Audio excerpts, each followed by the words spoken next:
They actually do their job. The cops do their job, arrest the guy. He just thinks he can walk around punching people in the face. InformationLiberation.com reports instant justice. Antifa assaults journalist in DC gets arrested immediately.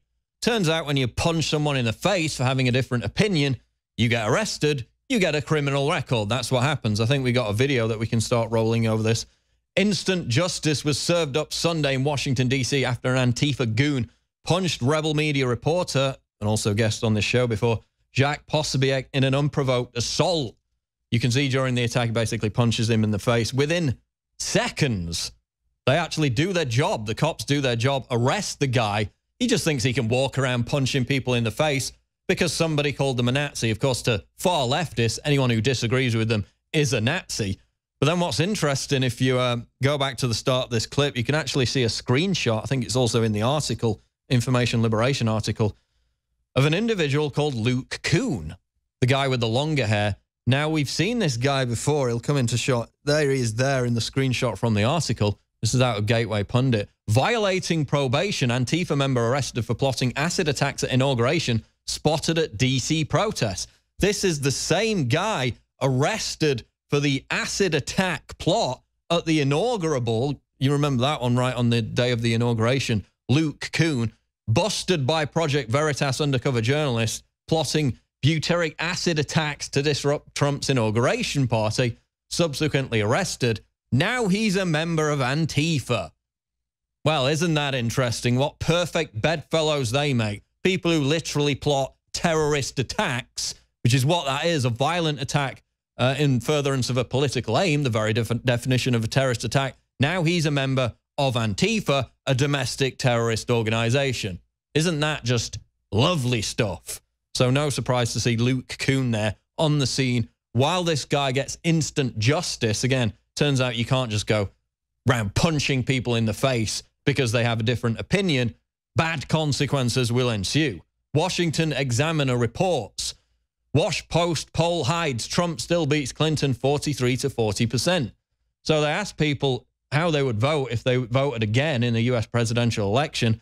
The new survey finds 46% saying they voted for Clinton and 43% for Trump, similar to her 2% national vote margin.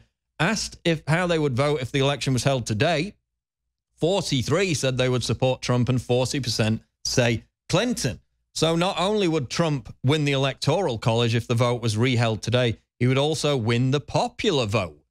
So they tried to spin this narrative after Brexit of regret, and that everybody who voted for Brexit in the weeks afterwards was just couldn't stand it. It was a massive mistake that they voted for Brexit. As with that, the polls showed it was absolute nonsense. The vast majority of people who voted for Brexit were happy with it. They did not regret it. Same case as in the voters for Trump. In fact, now more people would vote for Trump. He would win by an even bigger margin. Huffington Post forced to apologize for racist propaganda. Editor-in-chief resigns. You remember they had that spoof story that somebody uploaded to the Huffington Post website saying that men should be disenfranchised, that they shouldn't get the vote. Well, now the editor-in-chief has been forced to resign because, again, they published that story with no fact-checking whatsoever. It was a hoax story, a spoof, to shine a light to prove that the Huffington Post is a racist outlet that will just publish anything so long as it's hatred towards white people. It was a hoax story. They fell for it. Now they're getting the fallout. Absolutely incredible. And we also have another story here. Hate crime hoax, Muslim prof fabricated anti-Muslim threats to gain sympathy. Yet another example of fake hate crimes being blamed on Trump supporters that completely collapse when you analyze the details. In ancient times, man roamed the earth in a constant state of hunting or being hunted. Introducing Caveman, where cutting-edge science meets ancient super nutrients. Secure your bottle right now at InfoWarsStore.com.